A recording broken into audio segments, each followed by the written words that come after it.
సంజయ్ సాహు. అప్పటిదాకా అతని ఎత్తు బరువు మాత్రమే తెలుసు. ఆ రోజు మొట్టమొదటిసారిగా అతను లోతు చూశాను. కరీంనగర్ జిల్లా భూమిరెడ్డిపల్లి గ్రామంలో ఒక రైతు కుటుంబంలో పుట్టాడతను. తండ్రి పేరు జనార్దన్ సాహు, తల్లి సుమిత్ర సాహు, అతని తమ్ముడు గోవింద్ సాహు. వీళ్ళ కుటుంబం WHO లెక్కల ప్రకారం రక్షిత మంచినీటికి 4 కిలోమీటర్ల దూరంలో, ప్రభుత్వ ఆసుపత్రికి 8 కిలోమీటర్ల దూరంలో, ప్రాథమిక విద్యకి 10 కిలోమీటర్ల దూరంలో, దురదృష్టానికి బాగా దగ్గరలో బతుకుతున్నారు.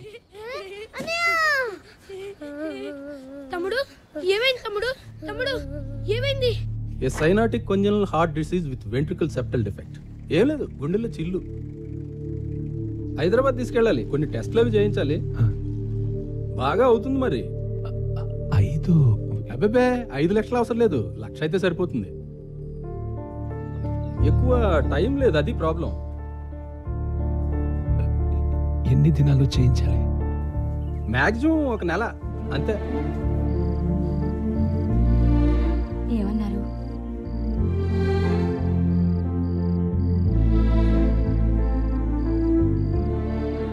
నీరసం వచ్చి పడిపోయాడంతే. ఈ అరుగు తాగితే తగ్గిపోతున్నారు.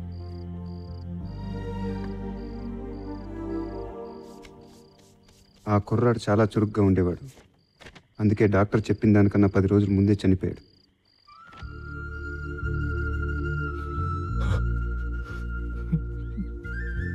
సంజయ్ సాహు 8 ఏళ్ల వయసులో మొదటిసారిగా శ్మశానం చూశాడు. ఆ తర్వాత చాలా రోజుల పాటు అతను పరిగెత్తలేదు.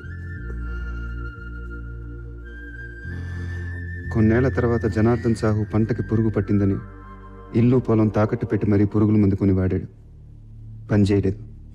అతను కోపం వచ్చింది. ఆ మందు తనే తాగాడు. పనిచేసింది.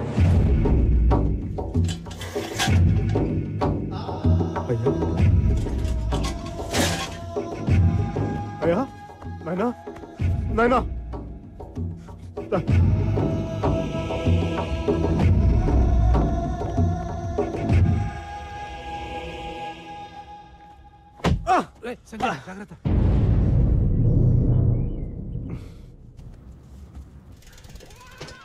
సంజయ్, నువ్వు లోపల అమ్మ దగ్గర ఉండు. నిన్నటి నుంచి మీ ఇద్దరు అసలు ఏం తినలేదు. నేను వెళ్ళి టిఫిన్ తెస్తా.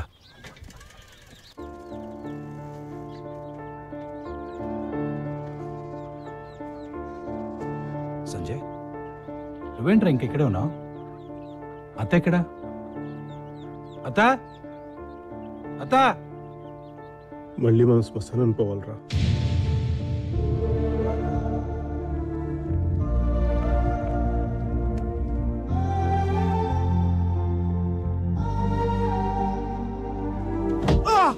సంజయ్, కాలికి ఏమైనా దెబ్బ తగిలిందా? ఏంట్రా, ఏమైందిరా?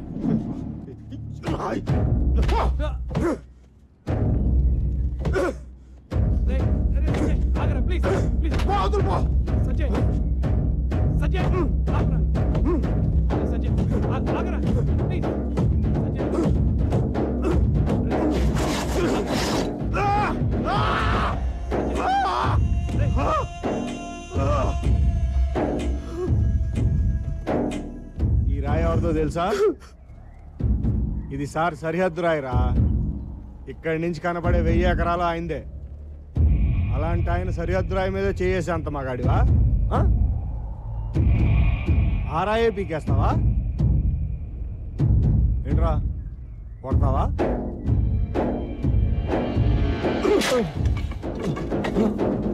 నీ సారింట్లో ఎంతమంది ఉంటారు? నిన్నే చెప్పు, నీ సారింట్లో ఎంతమంది ఉంటారో? మీ సారింట్లో ఎంతమంది ఉంటారో? ఇద్దరికి 1000 ఎకరాలు ఎందుకు? రూల్ ప్రకారం ఎంత ఉండాలి? ఎంత ఉండాలి ఊరికి రాజు తెలుసా? నీ సారు ఊరికి రాజావు గానీ వాడికి నేను బానిసని కాదు, వాడికి నేను బానిసని కాదు. నీ సరిహద్దా చెప్పు. నీ అయ్యే జాగీర్ పై సరిహద్దు రాయరా? ఇది సరిహద్దు రాయరా? నీ అయ్యే జాగీర్ పై, నీ అయ్యే జాగీర్ ఉండని చేస్తారా? బతికే భూమి మీద రాళ్ళు పాతేస్తారా? తాగే నీళ్ళ బాటిల్ పెట్టి అమ్మేస్తారా? అమ్మేస్తారా? పీల్చే గాలి మొత్తం ఫ్యాక్టరీలు పెట్టి పాడు చేస్తారా? మనుషులు గాలిగా పెంచుకోదా? ఆఖరికి మండే మంటను కూడా కిరసనాయిల్ డబ్బాలోను గ్యాస్ సిలిండర్లను దాచేసి బ్లాక్ లో దొరకనివ్వరా. రైట్ రా కూర్చో ముందు కూర్చో. ఆఖరికి ఆకాశాన్ని కూడా ఎయిట్ ఏమని చెప్పి శాటిలైట్ ఏమని చెప్పి వాటాలు వేసుకుని పనిచేసుకుంటుంటే మేమేం చేయాలా? మేము ఈ భూమి మీద బతకద్దా? మాకు ఇక్కడ బతికే హక్కు ఉందా లేదా? రాయ్, నేల, నీరు, నిప్పు, గాలి, ఆకాశం ఇవన్నీ అందరివి. నీ అబ్బ సొత్తు కాదు, నీ సార్ అబ్బ సొత్తు కాదు. అర్థమైందా? చెప్పు, నేను చెప్పినాను చెప్పు. నీ సార్ ఒక్కడికి 1000 ఎకరాలు వద్దు, ఎక్స్ట్రా ఉన్నదంతా ఇచ్చేయమని చెప్పినాను చెప్పు. నేను చెప్పినాను చెప్పు. నా పేరు తెలుసా? సంజయ్ సాహు చెప్పాడు చెప్పు. సంజయ్ సాహు చెప్పాడు చెప్పు. సంజయ్ సాహు చెప్పాడు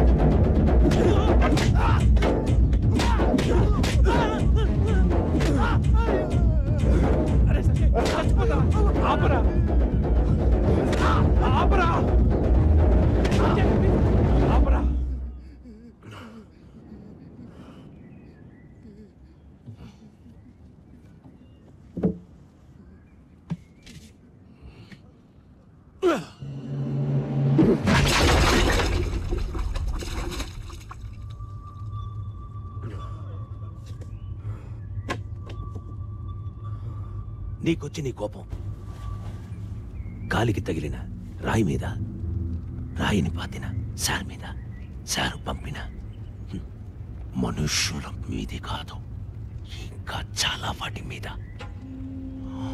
25 ఏళ్ళు నువ్వు భరించిన పరిస్థితుల మీద నీలాగే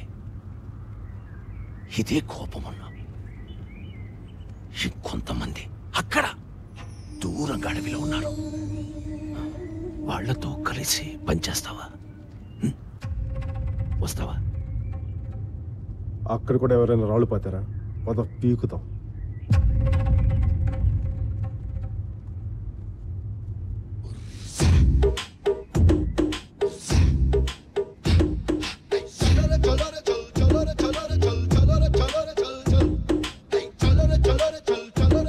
ఒక మనిషికుంటే కోపం, అదే కోపం గుంపుకుంటే ఉద్యమం అని అతనికి అప్పుడే తెలిసింది.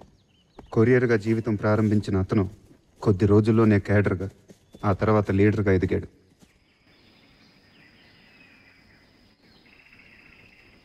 ఎవరి కోసం ఈ గిఫ్ట్? నెక్స్ట్ వీక్ కాన్వాయ్ వస్తుంది. వాడి కారే పేలాలని రూలే ఉంది. కాను అయినాక డజన్ కార్లు ఉంటాయి. ఎవడి కారన్నా పేలచ్చు కదా. ఆడు కారు పెళ్తే ఆడే పోతాడు, పక్కోడు కారు పెళ్తే భయపడిపోతాడు. ఏదైనా బెటరేగా. వాడి మీద కోపంతో అమాయకులను చంపాలనుకోవడం తప్పు. మనం చేసేది యుద్ధం, ఇందులో తప్పు రైట్ ఉండవు. గెలవటం ఓడిపోవడమే ఉంటాయి. అమాయకుల కోసం చేసే యుద్ధంలో అమాయకులు చనిపోతే మనం చేసే యుద్ధానికి ఒక అర్థమే ఉంది.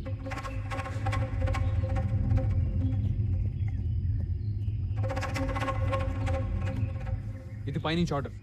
నాకు ఇదే ఇంపార్టెంట్, నీ అభిప్రాయం కాదు. ఇది అభిప్రాయం కాదు, నిజం అని చెప్పాలనుకున్నాడు, కానీ చెప్పలేదు. తను చేస్తున్న యుద్ధం రైటా రాంగా అనే సంఘర్షణలో ఉండగా ఒకరోజు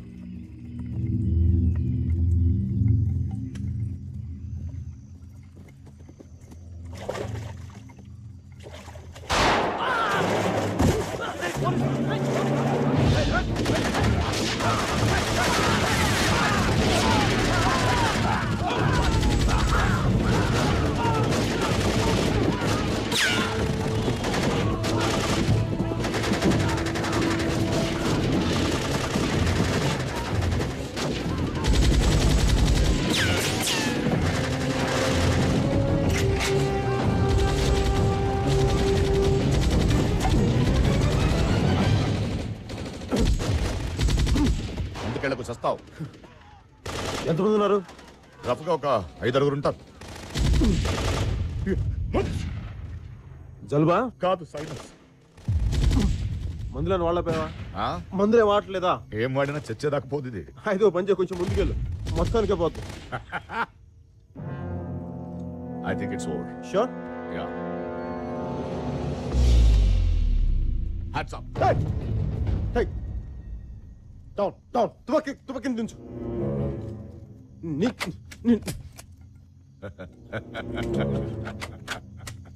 డౌన్. Okay, down.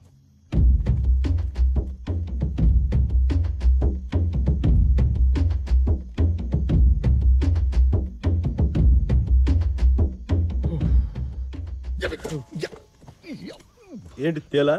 చీమా. చీమకే పోలీస్. ఎందుకు నవ్వుతున్నావు? ఏం లేదు. నేను చచ్చిపోతే బాగుంటుందని కదా. Hands up. ఏయ్, హ్యాండ్స్ అప్. చేతులు కట్టేసావే, ఎలా ఎలా? ఇవన్నీ మీ వల్లే తెలుసా నీకు? ఎన్కౌంటర్లు, కోంబింగ్లు.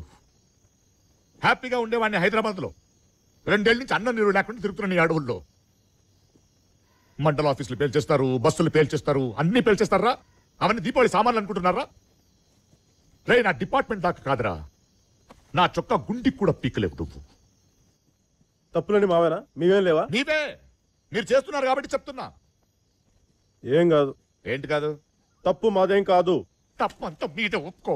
నేను ఒప్పుకోను. ఒప్పుకో. తప్పు మాది కాదు. ఒప్పుకోరా. ఎందుకు ఒప్పుకోవాలి? ఎందుకంటే గన్ను నా చేతిలో ఉంది కాబట్టి ఒప్పుకో. ఓకే, తప్పు మాదే. తీ, పేలుతుంది, తీ. తప్పు ఒప్పుకున్నాను కదా, తీ.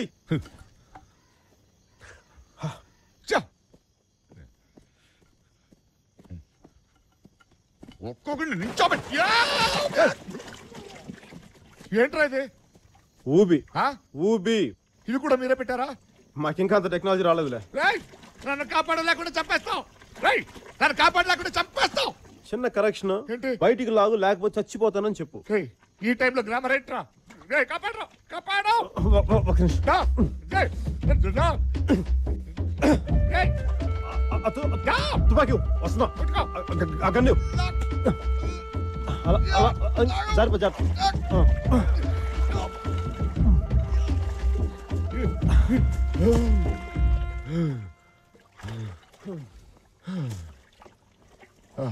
ఏంటన్నా ఇందాక ఏంటన్నావమ్మా? మేము గొడవలు చేస్తున్నావా? మీరేం చేస్తున్నారమ్మా? సోషల్ సర్వీసా? అసలు తప్పులు చేయకపోతే మాలాంటి వాళ్ళు ఎందుకు పోరాటం చేస్తారు? తప్పు మీది. తప్పు మాదైతే అప్పుడే నేను చెప్పేసేవాడిని. పిచ్చి ఆర్గ్యుమెంట్లు చేయకు. తప్పు మీదని ఒప్పుకో. నేను ఎందుకు ఒప్పుకోవాలి? తుపాకీ నా దగ్గర ఉంది కాబట్టి తప్పు మీదని ఒప్పుకో. ఓకే. ఏంటి ఓకే? అదే, తప్పు మాదే. వినపల్లా, సరిగ్గా చెప్పు. తప్పు మాదే. ఓకేనా? గుడ్. ఇది వేసుకుని వెళ్ళా. ఇందాక నా చేత మోయించోగా. లే లే.